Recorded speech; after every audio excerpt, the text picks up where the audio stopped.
Hey, it's Chronologically Gaming, the only channel that's perpetually retro because we're playing every video game in order of release. Think it's too obscure of a video game? Not for this channel, because we're going to play everything. Let's kick it off right where we left off, in the arcades. It is December of 1981. Welcome everybody. We last played Eliminator, which was a really cool 4-player game. I played it with John D'Elia in the 2-player mode, but there's also a 4-player mode. Excellent arcade game. And with that, let's move on with our next game. After Eliminator. Oh, nice. We are back at home with our Atari 2600, and this is the release of Ice Hockey. Just in time for the holiday season. Do you have Ice Hockey by Activision? Think you're ready for it? One of the roughest video games around for your Atari game system? Ready to battle for the puck? Well... To inflict fierce body checking? Furious stick checking? Ruthless tripping? You really think you're ready for all that? I'm ready! Fine. Cash your charge. Ice Hockey by Activision! With a very young Phil Hartman doing that commercial for us. And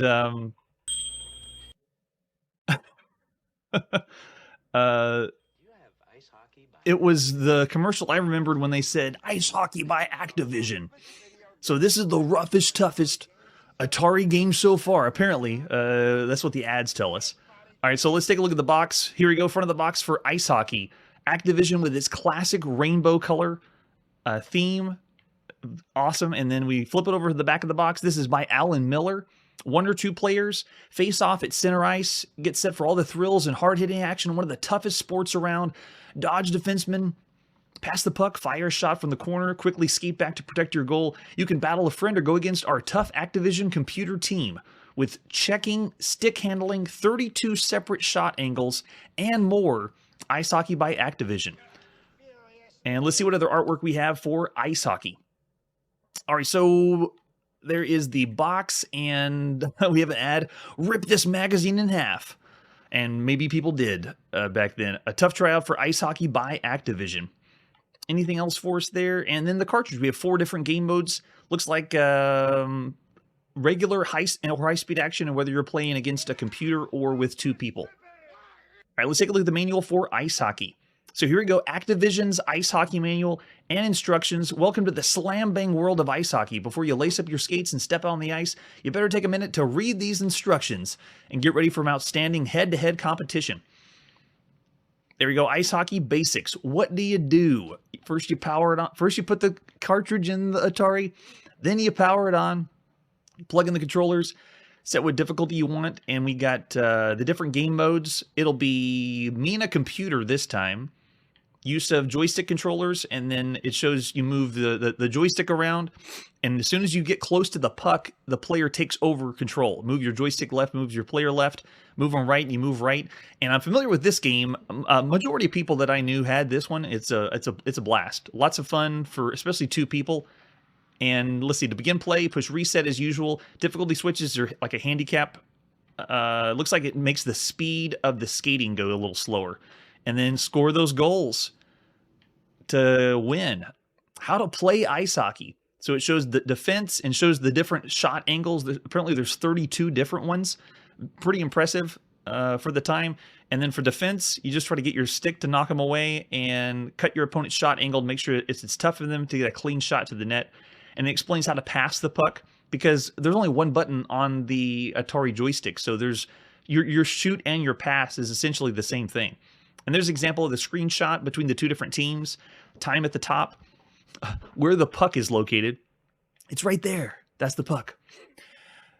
All right, special features. We have how to play boards. Like in real hockey, you can pass the puck shooting off the sides of the rink.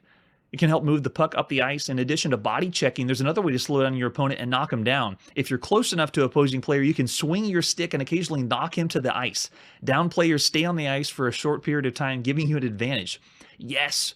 So the first Atari game with, well, no, boxing. You know, boxing gave us like actual trying to knock people out. But we got some full-on contact on the Atari. And getting the feel of Ice Hockey by Activision is playing the game by yourself with game mode 2. and then move to the sides of the rink and practice shooting and skating. They did this a lot in the manuals back then, like giving you, let's practice the game, play the game a little bit, which we don't do on this channel. This channel, we just go in, play some games, get a quick feel of what it's like, and then there is no training. It's just go. So for the aficionados that are familiar with the game, you can see this is some of these games are my first time playing ice hockey, but I'm familiar with this one. Ice hockey I'm familiar with.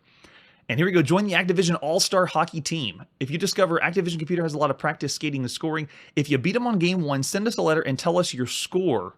And if your friends watching as you outplay your opponent, they can sign the letter as a witness to your achievement, and we'll send you the official All-Star emblem. I wonder if anybody got that. And there's Alan Miller. Look how happy he is to be on Chronologically Gaming. Excellent programmer, left Atari to form Activision. And he has, as usual, a quick little blurb about what ice hockey is to him. Cool stuff there. Loving the manuals by Activision. Let's see what other versions we had. We have the European version, the version by CCE, which is another one. If you didn't see Activision at the bottom while you're playing the game and you saw CCE, you probably had that version. And then we also have another one in, looks like Germany.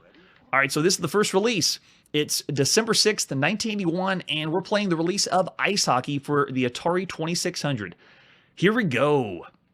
So right off the bat, I'm going to play game mode 1, and let's see what happens if I switch the difficulty switches for movement.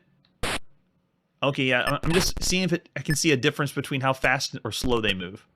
But I'm now the blue team, and oh wow, the computer already got one against me. So as the blue guy, we have a computer that's going against me, and I'm trying to get some checking in. Those sound effects are pretty cool. I can't control both at the same time. It only goes by when it gets close to the puck. So as I move, yeah, there we go. Got a goal in there. So as soon as I move close, like for example, if I shoot it, oh, I thought I could make that one. As soon as the puck gets close to the goalie, then he takes over. And this same one, oh, I can get past this guy. Nice. Oh, this plays and controls really well. They weren't kidding about the whole 32 different ways you can shoot. Oh, nice. You got to check in. I'm leaving the goal, and I can bounce it off the side. But you notice how I can't, since I can't control both at the same time, I got to make sure I pass it in a way that it gets grabbed by I can control the second player. Oh, yeah, but the whole checking thing is awesome. Just keep mashing the button on your, because there's only one button on the Atari joystick, so you just keep mashing that button to get the checks in. Oh yeah, really fun. Can I get him? Nope, he got past me. Oh man. All right, so this is the game mode 2. Let me switch it up to the advanced game mode. I'm going to go to game, so 2 is for 2 players on normal speed or regular speed, and then if you go to 4, that's 2-player on the, I think they call it faster speed. So we're going to go do game mode 3 and see what that's like. All right, so getting to the next guy, moving down.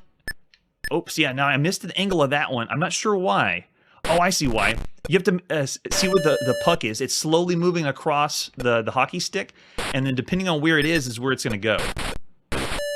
Oh, yeah, nice. So doing pretty good on game mode 3. I gotta see if I can get it past this guy. Oh yeah, but it's really fun with the contact sport, coming at him and just hitting the button to mash him and check into him. Oh, you got it past me. Nice. Okay, almost made it through. Oh, so close there. And it's gonna give me. Yeah, see, you notice how it took a little bit of time for the goalie and the middle player to take control, because you have to wait for the puck to come near that person. Okay, here we go. I got this one now, and you just watch the end. Yeah, that's ice hockey. That's how you play it. And this is the first ice hockey sports game we played on the Atari 2600. Oh, going for it. Nice. And if memory serves, this is the very first game where you could play a video game of ice hockey, period. We haven't seen any other sport. All the sports styles we've seen are football, soccer, basketball, baseball, tennis. But this is the first time anyone wanted to tackle ice hockey. And a really great attempt, very well done by Activision. So if you look at the end of the hockey puck, it's slowly moving back and the stick has the puck moving back and forth. Where it's facing is where it's going to end up. So if I wait for it, yep, I can time it based on that very slight movement. That's where you're getting those 32 degrees of where it's going to fire. I'm used to so many space games. Where it's going to shoot, where you're going to actually get the shot. No, come on. Get it in there. Yeah, there we go. Nice. Yeah, that's true. They called them hockey. That's right. It was hockey, but it was like pong hockey. The same way that they could consider pong tennis.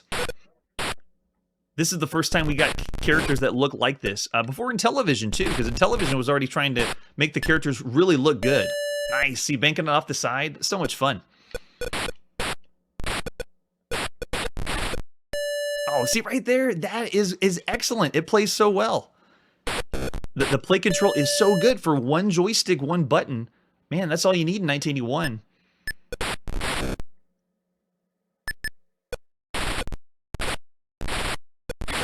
And there's no one with me as a guest tonight, but playing with two people is a very different experience. The artificial intelligence, though, is pretty good. For the time, this is playing really well.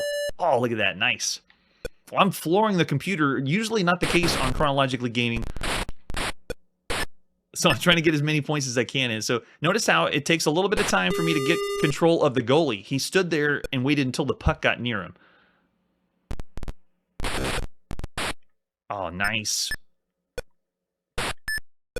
No way. Get it, go over it, and then go to this one. Boom. Oh, yeah, that's fun.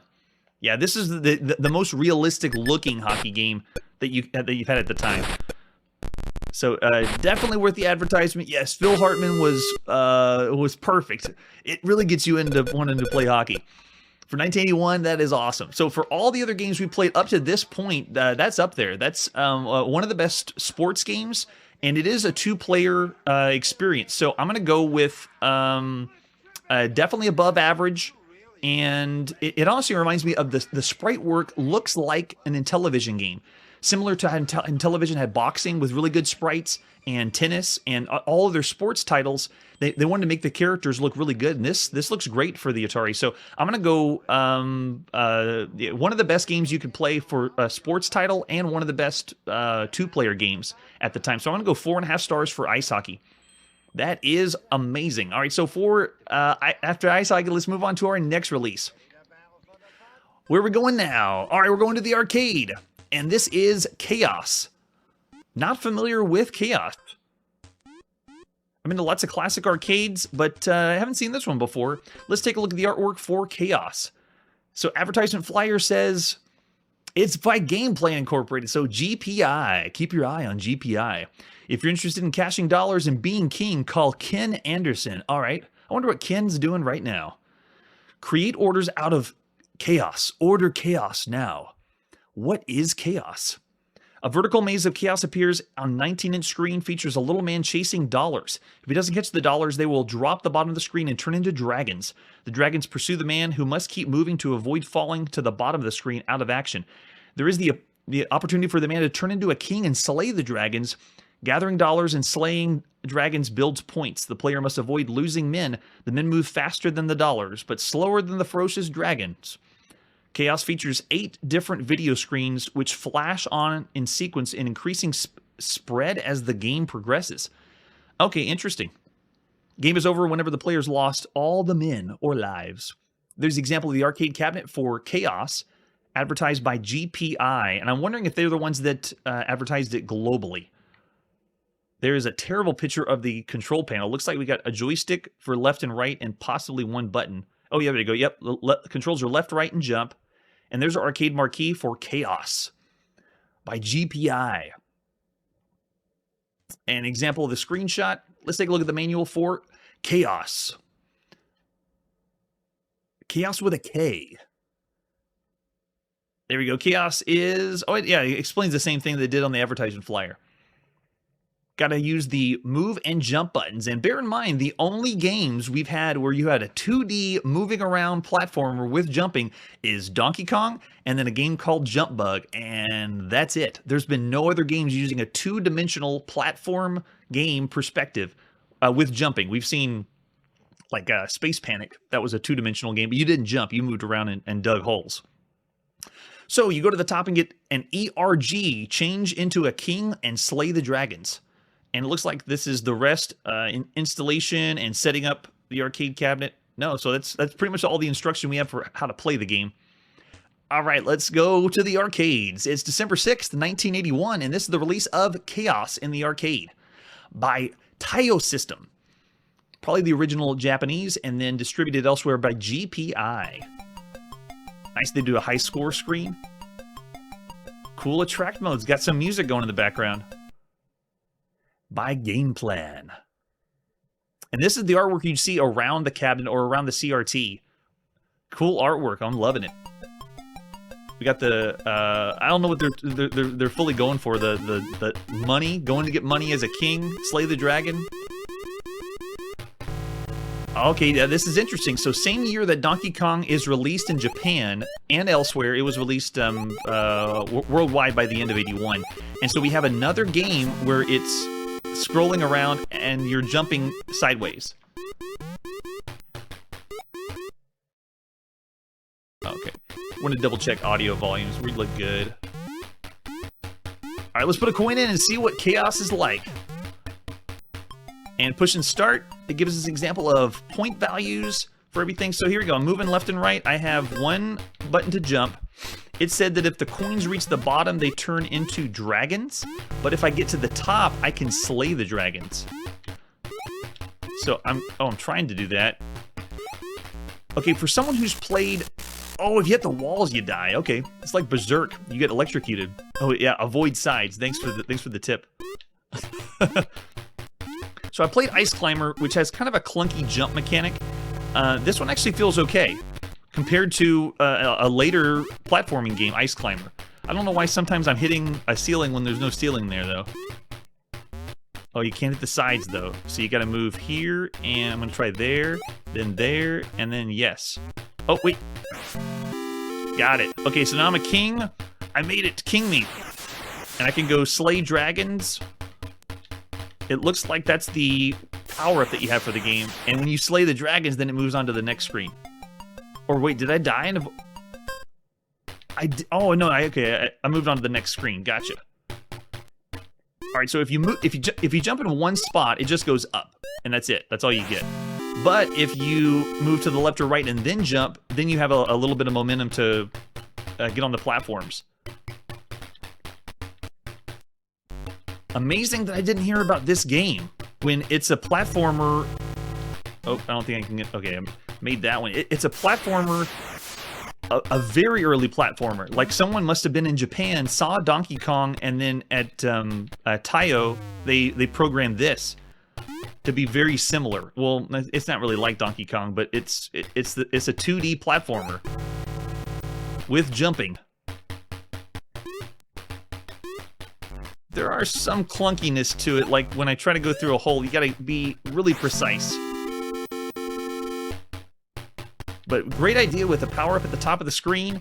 You make your way down, and then you can now destroy all of the coins that turned into dragons. And then when you do that, then you move on to the next level, and I think they give us a different maze, or it looks slightly different. Yeah, so it's just changing it up just a little bit.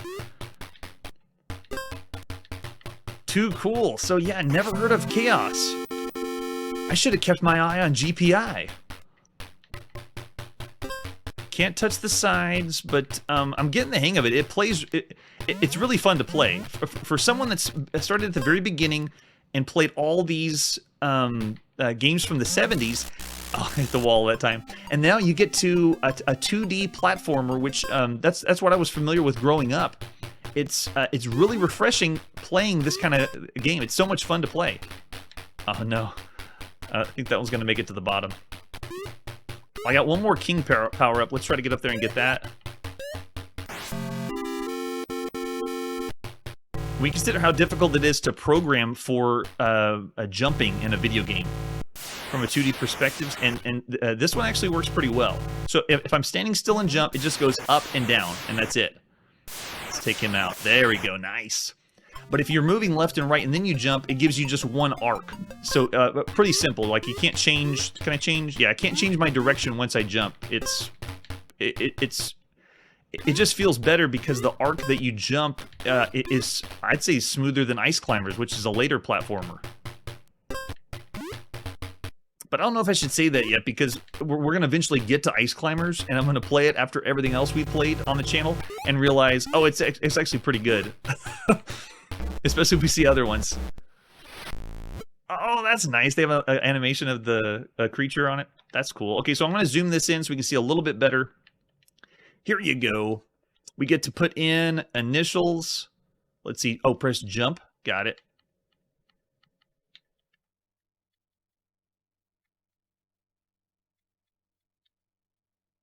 Too cool. There we go. The high score at Chaos. All right, we're going to go one more round of Chaos. Now that we've zoomed it in, put another quarter in and push and start.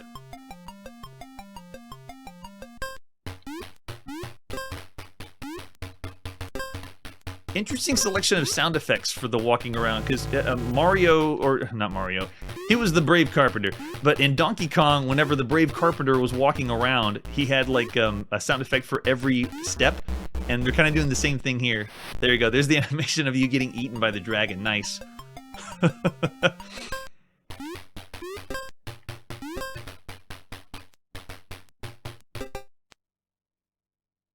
I'm really curious what happened to Chaos. Why isn't this something that caught on and the release? Because we played Donkey Kong when it was released in Japan on the channel, but for the release of Donkey Kong worldwide, when we got it in North America, I believe it was near the end of '81, and so or near the end of the year. And so we're playing this as the release, where I heard Chaos was released in the end of the year too. So I wonder if Donkey Kong beat people to it, and they played that as a jumping platformer before Chaos. So really interesting concept, because we're doing the best we can to find the release dates of when they came out, and we're also playing them right when they came out. So at the time, there's still all the same things in the arcade. Like there's still asteroids right now. So if we were in an arcade and we're playing Chaos, all around us would be all the other games we've already seen on the channel. Defender would be there most likely.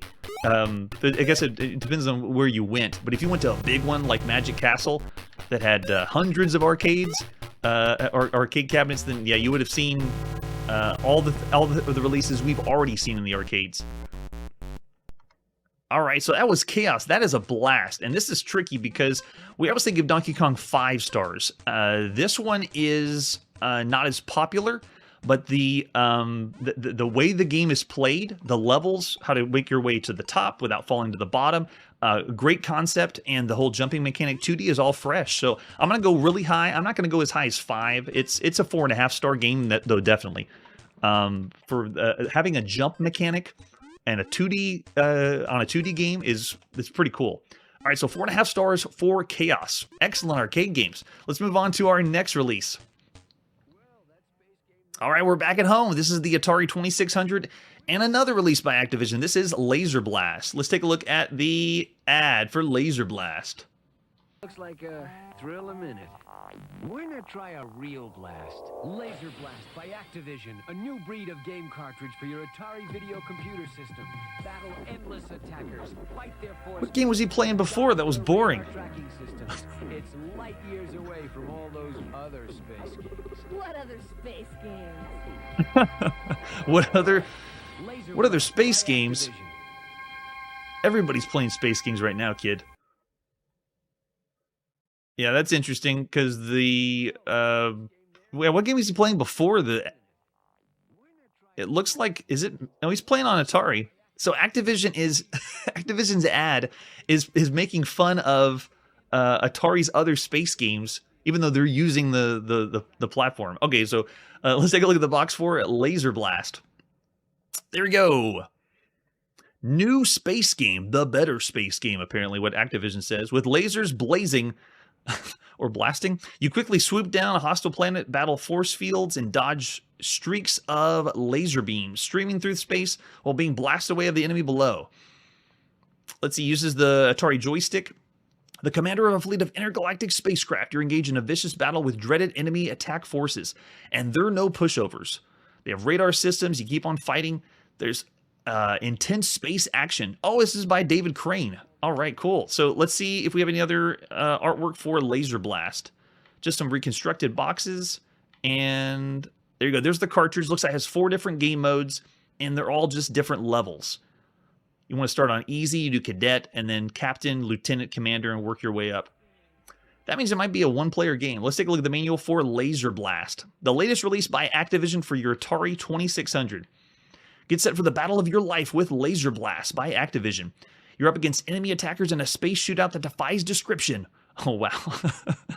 But please, take time to read these instructions. Yes, Activision always lets you know. Make sure you read the instructions. Too bad they got lost or burned or destroyed. And I'm glad we have these, because whenever I got these games, they were all in 84 or 85. They were way past the prime of when they were brand new. Or like we mentioned before, they were probably in bargain bins. So this is, and a lot of times they didn't come with the manual. Or pawn shops. I forgot about that one. Went to a lot of pawn shops and found Atari cartridges. So what do you do? How do you get this game to go? Well, first you hook up your system. Make sure you follow the manufacturer's instructions. And then with the power off, you plug in the game cartridge, turn the power on, and then if no picture appears, check the connection of your game system to the television. And they say that like it happened a lot. There was no connection to the television. Then you plug in the joystick, and it looks like, yeah, you just need one joystick. So one-player game only. Difficulty switches have no effect. So David Crane didn't program the difficulty switches in. And then we got 4 different game modes. The difference between games is how rapidly the speed and firing rate of the enemy ground attacker improves as the game progresses. The relative difficulty of an attack group is calculated by multiplying the speed times the firing rate for that group. So there you go. This is how difficult all the groups are at every level. So through 1, 2, 3, 4, 5, 6 or more groups, it just gets progressively more and more difficult. And it just looks like Commander. It's automatically starting you at the hardest difficulty. So there's our chart. To begin play, we start a new game and reset, and then your joystick is to pilot your spacecraft. You only pilot one ship at a time. Pull the joystick toward you to lower your ship and push it away to raise it. Move your joystick left and right to move the ship. Yep, we got that. How do you use the joystick? We're pretty familiar with that. Your ship can hover in a spinning fixed position, but it's not recommended. The red button on your joystick is used to fire the ship's laser blaster. Press this button to project the blaster from the bottom of your ship. Release the button to fire. The laser blaster is aimed, holding the button down and moving the joystick left and right. And, it's once you release, then it fires. And then scores, got to know those scores. Most of the time we breeze by, or I just say, hey, there's the score. But back then, I'm sure people poured over the score, wanted to know exactly what every point value was. That's the way it was in 1981. All right, so special features. We got enemy radar and force fields. You can see they're giving us an example of the screenshot. There's the enemy forces, the lead ship, and then reserve fleet. As the battle progresses, each new wave of enemy attackers has a stronger force field, which gradually forces your ship further away from the ground, making it an easier target. And when your ship takes a direct hit, don't give up. Even your ship will quickly lose altitude, and you can control the descent of your crippled ship and try to land on an attacker. This destroys that attacker, and it adds value of the destroyed attacker to your point total. So they're saying that if your ship's going down, try to move it in and do a kamikaze and destroy someone else. Oh, and it'll be replaced by one of the remaining ships. Oh, so you can get an extra life doing that. Nice. So the kamikaze, I guess, gives you an extra life. That's nice. So getting the feel of Laser Blast, and then they give you the tips and tricks. So cool they do that. And then here we go, the Activision Federation of Laser Blasters. If you succeed in scoring 100,000 points or more, send us a picture of the television screen with your name and address, and you'll be admitted to the Activision Federation of Laser Blasters. I love this. Every single Activision game had some kind of challenge that you could do at home. So for the people that bought this and saw this, they sent all these things in. You can find these online, like the patches that came in or the medallions. You can find these. I'm sure they're all over eBay now. Such an achievement will certainly place you as one of the all-time best video game competitors. And there he is, David Crane, the programmer. He's so excited to be here on Chronologically Gaming. Look at that smile. The designer of Dragster and Fishing Derby also. Laser Blast is a game not of skill, but also of endurance. Oh, yes. Is it better than all the other space games, though? We'll see about that. we've played all the other space games so far. So for other versions, we have the official Activision version, European version, part of one that was in the 32-in-1 cartridge, and then another one by CCE. Let's play the original. It's December 6th, 1981, and this is Laser Blast by Activision. Another one of David Crane's specialties. All right, so off the bat, we're going to start on cadet level and just see how it plays. So as usual, we push reset on the console. You can see it right above my head up here. Those are the switches on the Atari console. So you reset. All right, we're in. We're moving around, and then I see I have a cannon I can fire. So the way it works is I hold the button down. You can see I can move my cannon left and right. When I let go is whenever it fires the shot. Interesting control mechanic. I don't think we've seen that. Where you're holding down, and when you release, that's when it's almost like, why didn't they make it so you could charge the shot? Like hold it down and get a stronger shot, but I guess that hasn't been invented yet. Oh, get up. Okay, I did it. As I was falling down, I'm going to do it again. Here we go. Oh, I still lose a life. I thought you got a life for it. I guess you just get the point values for it as you're getting shot down. So I'm on last ship already. Oh, on cadet level. And then is that game over? There we go. So with a score of 630, I am nowhere near Activision's high score club. And nowadays, video games allow you to play with everyone on the entire world. So if anyone's been online playing a video game that allows you to see the global scores, you know that there is somebody out there that has an amazing score for a game. This is 1981, and I'd love to know what it was like to send your score in and think that you were so good and the best. You got 100,000 points on Laser Blast. And so it's just a different time period to think of putting your score in, because now we can see everybody's on a global scale. All right, let's crank it up a notch. Let's go to a level 2, and again, firing it up. I don't know if I'd call it the best space game. It's a different take on it, though. The way that you fire and shoot and then avoid your ship. I don't see the strategy for how to avoid the lasers, though. How do you know when they're going to pop up and fire at you? I guess when you see... Yeah, when you see... You have no warning when the cannon is shot up. You just have to continue to move and dodge.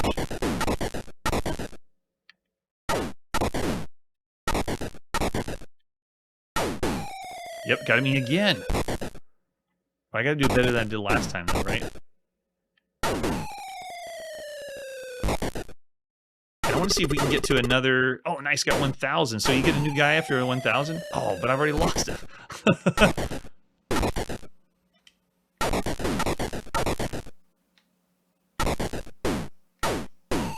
Oh, wow, yeah. Tricky, but got a better score. 1,800 points. Yes. Yeah, just a split second, but in that split second, it's really hard to gauge where it's gonna shoot, or because you can see how fast I move. You don't have a super fast degree of movement to dodge the shots. I guess as long as you keep going, but you have a time between each. See how it fires off one shot, and then you got a little bit of time before it goes off again. That's the way to do it right there. Oh my gosh. It's like the game was learned. Yeah, the game learned and knew what I was going to do, and it already was prepared for it. Wow.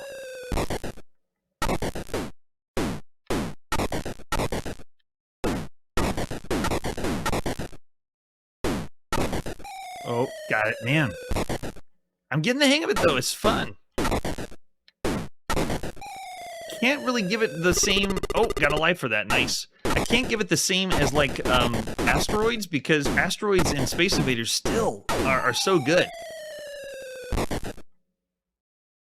And that's pretty much the entire game. What we've seen is all of Laser Blast.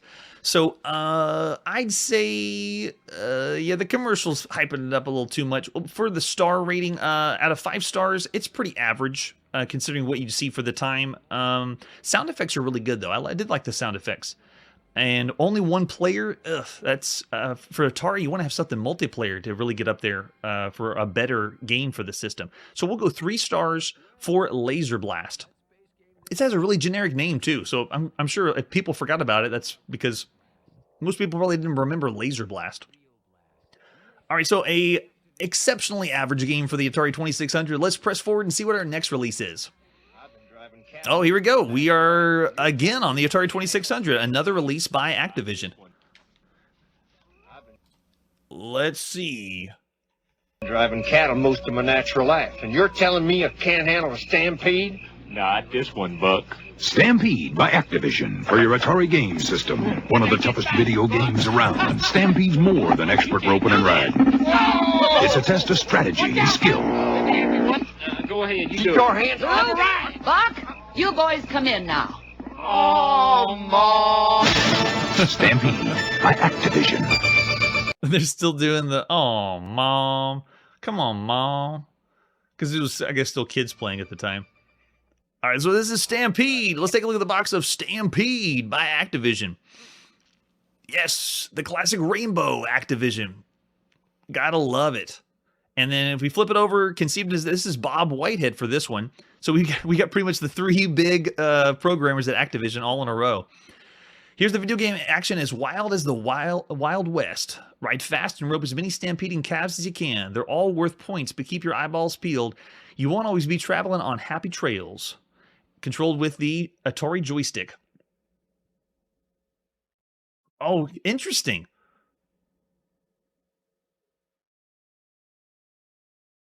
So this was TRS-80 or a similar game for that, because I was going to say it's kind of a cool idea. Let's take roping and riding into a video game, right? All right, let's take a look at the manual for Stampede. There we go. You want to be a cowboy? Well, greenhorn, it can't be right tricky. So before you start to lasso them doggies, you best learn the ropes. That's why you got to read the instructions. Activision always tells us. Then saddle up and head out. What do we do with Stampede? Well, first we put the cartridge in our system. Then we turn the power off and plug in the game cartridge. And then we turn the power on. And if no picture appears, then you're probably out on the plains and you got to go to a television and plug it in the right way.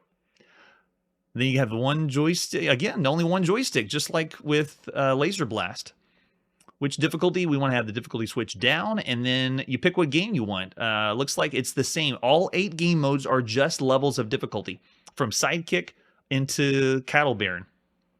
Yeah, I love the manuals. One of the reasons I wanted to show is because if people had played the games when they came out, you'd be looking at the manual. If you got the new in the box, that's what you'd see. And some of the times these newer companies were so proud of these programs that they are very good for 1981. And you can tell they spent time on the manuals. So to begin play, you press reset as usual. To score, we got the Black Angus is 100 points. Light brown jerseys, 25 points. Medium brown Guernseys, 15 points. And dark red Herefords, 3 points. Numbers on the right-hand side indicate player's score. Left-hand side, object of the game is score as many points as possible by roping as many doggies as you can before too many strays are left behind. And there you go. Complete how to play Stampede. Climb at the saddle, start riding to rope, position your horse directly behind the doggy you want to lasso, and then you're thrown directly in front of the horse. You must loop by touching them in order to rope them. And if you attempt to steer too far away or too close, you'll come up empty. Okay, this is one I'm not familiar with. I have not played this for the Atari 2600. How do you play a cattle driving game on the Atari 2600? So if you ride just behind the doggies, you'll notice he'll speed up and run further out in front of your horse. All doggies do not run at the same speed. You'll have to work to keep them all together and ahead of you. So there's an example of all the types of cattle, and then how many are stray counts at the top. And then for different game modes, it explains what they are, like the difficulties. So when the game begins, for Sidekick level, they only run straight ahead in a specific pattern. Keep your eyes peeled. Then we got Pilgrim level, Cowpoke, Wrangler, and then 5 through 8 just get harder and harder, and they all start out with full gallop. And then we got special features. Oh, interesting. It's talking about cattle drives of the Old West. If you come across an old bleached skull, the horse will rear up and attempt to ride over it. If that happens, some of the doggies you're herding and roping could stray back, so look out and be prepared for skulls. They're probably the obstacles in the way. Lasso them and bump them. A well-trained horse, your pony's no stranger to a roundup. When you throw your lasso, he won't move. So when you throw it out, your horse is going to stop moving, and he keeps you firmly on the saddle, so you can't change your mind once you let out the lasso. There's also no time limit, and then increasing your stray allowance, you'll notice your strays increase by 1, giving you more of a chance to rope and ride. And yes, just like usual, Activision's got the trail drive. If you score 3,000 points at Stampede by Activision, send us a picture of the television with your name and address, and we'll enroll you in the Activision Trail Drive. Should you score a whopping 10,000 points, a small brand will appear at the bottom of your screen, and the score will wrap around to 0. You're likely to be covered with trail dust and be a little saddle sore, but please send us a picture of your ride and roping achievement. I'm guessing 10,000 is the max that you could do for the game. And there he is, Bob Whitehead. Way to go, Bob. If you're a really savvy cowboy, you could probably play Stampede till the cows come home. That's right, Bob. One of the toughest video games. All right, so different versions. We have several European versions, and then one that was included in a 32-in-1, and one version by Starsoft, which is the German, I believe, version. All right, so for us, we're playing the first one, North America. It's December 8th, 1981. The holiday season has the release of Stampede on your Atari VCS. And there we go. So if you look at the bottom, it says Activision. It's kind of hard to see with the scan lines, but the blue Activision tells you which version of the game you're playing. So if you've seen and played this game and you had a different company at the bottom, it just means it was released in another region or by another company. All right, so right off the bat, let's start with the first level and resetting the console. So here we go. We're moving up and down. Looks like I just move up and down. And oh, okay, cool. So the one button is to just pick the cattle up. And it's like, I guess the best way to put it is I'm still kind of playing a shooter. Oh yeah, there's the skull we need to avoid so we don't get tripped up. Oh, I don't know. Okay, we can bump them. Nice. Can we bump these guys? Yeah, there we go. Oh, but if you can't hit the black ones on the top, but is that it? That was the game over. Okay, I had too many that passed by me. You're supposed to be able to catch all of those? That was only level 1. Wow. All right, so going again, let's try level 2. I think I've practiced enough. Okay, now we got them moving a little bit differently, up and down. Very cool concept, though.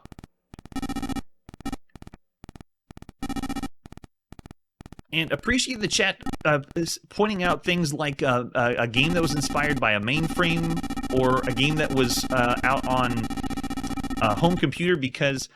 Oh, I'm going to miss those two. Wow, already done. Because a lot of the games that were inspirations of other games, it's either very hard to come by them or make them available for the channel.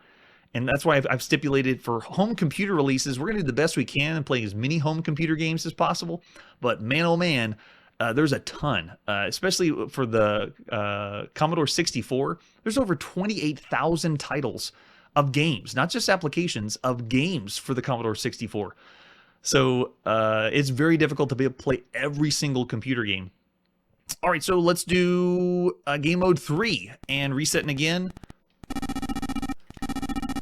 It kind of feels like I'm playing a Game & Watch game where I have to look ahead and realize what's going to be the next thing I need to pick up or grab and get my timing correct so I don't miss anything.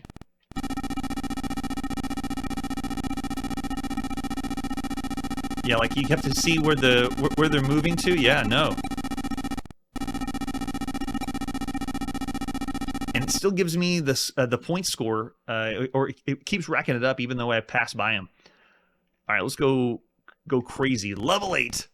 Oh yeah, now we're scrolling fast. How do you keep bumping them?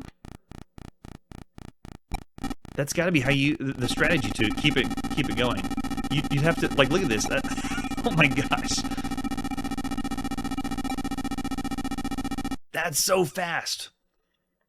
And the lasso mechanic is it comes out and comes back, and if you miss your aim, then that's it. You're kind of just stuck waiting for it to return. So, okay, it looks like bumping might be the strategy. Let's go for level 2 and do it again. But great idea. This makes me think of how video games start bringing people to different places they didn't realize they wanted to go to. Because we had the space shooter that got popular, and you're in space shooting, and to think of an idea, let's go to the Wild West and round up cattle is so cool. Can we get it? Nice.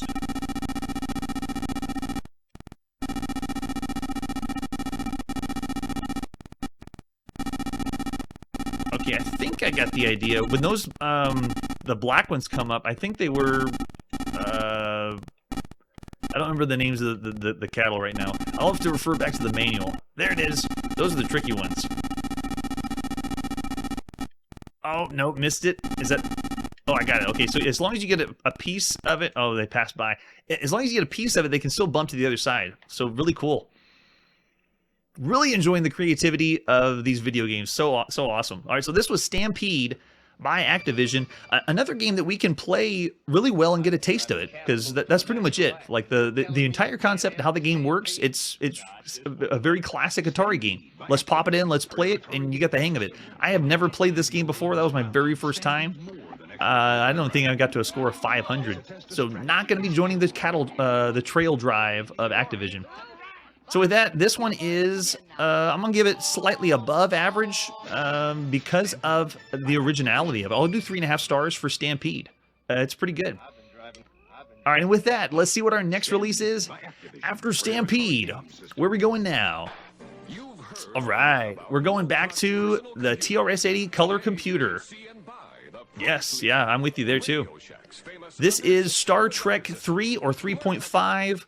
Or Star Trek 4. It was the Star Trek that was released on Atari and on Apple II, but now this is the color computer release. So let's take a look at the box for Star Trek. Do we even have... Okay, so it looks like this one is the only one we could find, which I believe was, yeah, the Atari box for it. Do we have any other artwork for this one? Anything else? Nope, just the screenshot. If you remember that grid, we played it before on the TRS-80. Let's take a look at the manual for Star Trek. And I think this is the same... Yeah, this looks like the Atari or Apple II version of Star Trek. Welcome to the world of Star Trek 3. Not really based on the movie. Based on the television show and major motion picture feature. The program you purchased is the #1 best-selling Star Trek computer game. Whoa, that's a big thing to boast. This is not an arcade type of game. It's a game of luck, skill, and a lot of judgment. Good thing they prefaced that. We've played a lot of arcade-type games, and so this one is different. You're the commander of the Starship Enterprise. Omega 6 is the unexplored area of the galaxy. It's known to have several Class M or Earth-type planets, several large stars and black holes, a pulsar, and star bases. It's recently been invaded by Klingon warships. Other than that, little is known about Omega 6. Your mission is to explore the entire region and collect as much data as you can about your on your ship's computer. You're to locate all the Class M planets, and after locating them, you orbit them so landing parties can be beamed down to collect more detailed information. You'll stop the Klingon invasion of Omega 6 by destroying all Klingon warships, and must complete your mission and return to Starfleet Command no later than Stardate 2500. They timed the game? It's a strategy game. That's crazy. Oh, really? It does. Okay, good. All right, so for game board, it's Omega 6 is a section divided into 192 quadrants. It's three-dimensional, making it 8 by 8 by 3. And we've seen this, I think, on the Commodore PET, too. They had another version where the quadrants come up, and then you decide where you're going to move the ship. So each quadrant has 64 sectors, making them 8 by 8. The Starfleet Command headquarters were located at quadrant 772, and they explain docking later. You can see what this is. It is a space simulation game, and it's meant to be more of a strategy type simulation. I don't even believe they go in like a first-person space combat mode for this one. It's all based on the grid. So there's 20 Klingon warships, 5 Class M planets, and they're all on different locations set up randomly whenever you start the game. 4 of the quadrants contain black holes or class 0, which is very large stars. If you enter one of those quadrants, it destroys the Enterprise and ends the game. And there's 1 pulsar. It gives off so much radiation, all the quadrants surrounding it cannot be scanned with long-range sensors. These quadrants will appear on your display as space noise. Yikes. You should never enter a quadrant where a pulsar is. So here we go. Loading instructions. That's the Atari loading instructions, the TRS-80, Model 1, Model 3, and Apple II loading instructions. And then I don't believe this one might, I don't think it has the instructions for the Coco, but we have another addendum we can refer to, at least how to play the game. All right, so after we boot it up, here's short-range sensors. The display shows the location of everything in the quadrant where the Enterprise is located. So for all the Star Trek fans, this is one of the first official computer releases of Star Trek. And thanks to L. Curtis B, I got the release for this version of the game. But we're going to see when we close out the rest of 1981, the other releases for the TRS-80, Apple II. And so we'll be able to check those out too. All right, so after you see the short-range sensor scan, press the enter key to go to the main menu, and it has 12 commands, and there's all the commands. So the Enterprise is going to wait orders from the captain, Captain James T. Kirk. And you can say status, damage control, science computer, ship's computer, long-range or short-range sensors, impulse engines, warp drive, phasers, photon torpedoes. So for all of the non-Trekkie fans out there that are probably asleep, this is for the Star Trek fans. So if you are a Trekkie, maybe you are at the edge of your seat. If it was 1981, you definitely were. Because all of this, the ability that you could have these commands and play this way on a computer was really exciting for the Star Trek fans. A good command for you to start is learn the status command. Press the 0 key and you'll get a display that looks like this. It gives you the status report and basic information you need regarding the status of the ship. And then we also have damage control. It explains what damage control is like. And it shows all the different places of the ship. Science computer, ship computer, all the sensors, warp drive, and then whether it's operational, inoperative, or nearly operational. And then we have the science computer is where we can scan for the planets. Class G are not suitable for human life. Class M, if you're a Trekkie, you're already familiar with this. And guilty, I'm already a Trekkie. So the whole like breakdown of this universe is very familiar, which is helpful because we played video games that have a extensive lore and they're huge, but it's involving something that you're not as familiar with. So you have to read and understand, you know, what world are you playing in? But here you go. This is Star Trek. We're in the Star Trek universe now. We also have the ship's computer and what you can do with the ship's computer. Lots of information. We have the long-range sensor scan, and this is where you can select the different quadrants for where you want the ship to go. And then the long-range sensor scan, and then the warp drive, where you want to warp to. You select what quadrant and where you want to go. And then we also just have impulse engines to move around. I want to know if it gives us a different view or we just are giving the commands of the ship. I think it's just tactical or a strategy game. And then we have the phasers, if we need to attack some Klingons, then photon torpedoes, and then putting the ship on alert. Yes, red alert. Oh yeah, we're going to put the ship on red alert. And then how to repair the ship, loading and saving the game, and then playing. How do you play the game? Use the long-range sensors, make a scan, and then pick a quadrant to fly to. You'll fly to there and then take another long-range scan, and then sooner or later you'll see a quadrant that catches your eye. It may contain a star or a planet, and use the warp drive. You fly to that quadrant and use the science computer to determine what kind of class the planet is. Then you have battles with Klingons, so the most interesting aspect of the game. Oh, nice. Before using the warp drive, you move the ship to the quadrant where the Klingons are located. You put your ship on red alert, enter the quadrant where the Klingons are located, and try to destroy them using photon torpedoes. A typical game lasts about an hour and a half. You find a pencil and paper most helpful to keep track of notes. There you go. We know we're on a home computer when you need a pencil and paper to write down notes. Then we have sound effects and then expert player features, which that is not going to be us as we get a taste of the game. All right, so we do have this addendum that's going to, I want to pull this up over on the other side. So I'll be able to see the addendum if we need that. But in the meantime, here we go. We're popping it in. It is Star Trek 3.5 or 4 or 3. It could be any one of those. Whatever Star Trek you want it to be, because this is the color computer version. Yeah, Star Trek 3.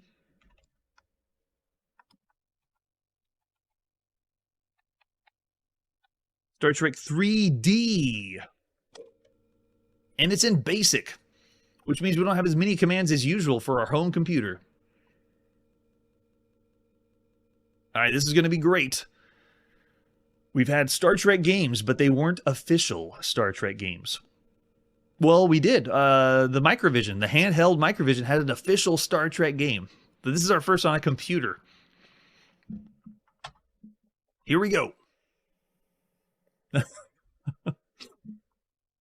Yeah, no problem.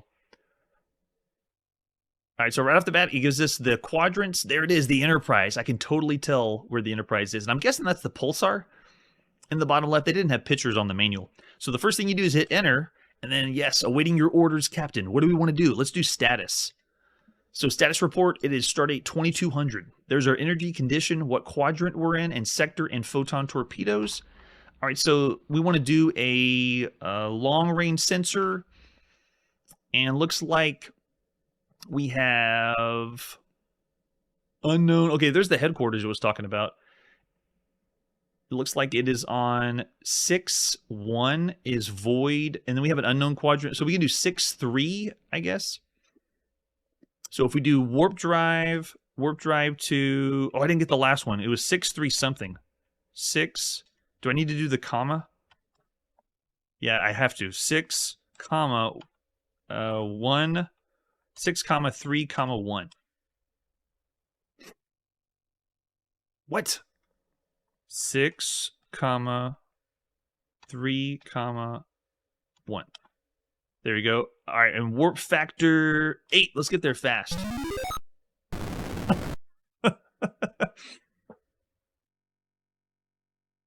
Here we go. We're in 6, oh, and there's nothing here. Well, at least it seems that way. So we see what the ship is, and then we go for commands and it asks us what we want to do. So if we do short range sensors, since we're here, let's try that. So short range, and then it's going to do a scan of this quadrant. Is there anything around? No. I guess that was it. That was the only one. All right, so we'll do long range sensors again. Looks like K1 might be a Klingon, and K3. So those might be Klingon ships. Let's see if we can get a fight going. So that's 5, 1, 2. So we'll do warp to 5, 1, 2.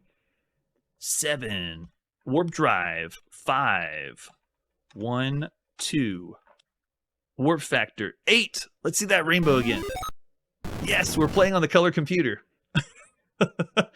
Oh, maybe it was 5, 2, 1. Let me see. Oh yeah, there's nothing here. Okay, so let's do it again. We'll try 5, 2, 1. Warp drive. 5, 2, 1. Warp factor 8. Engage. Engage. Did I hit enter? There. What? I said warp. 5, 2, 1. Warp factor 8. Go. Oh, Scott here. Sorry, Captain. We don't. Oh no, we don't have enough energy here.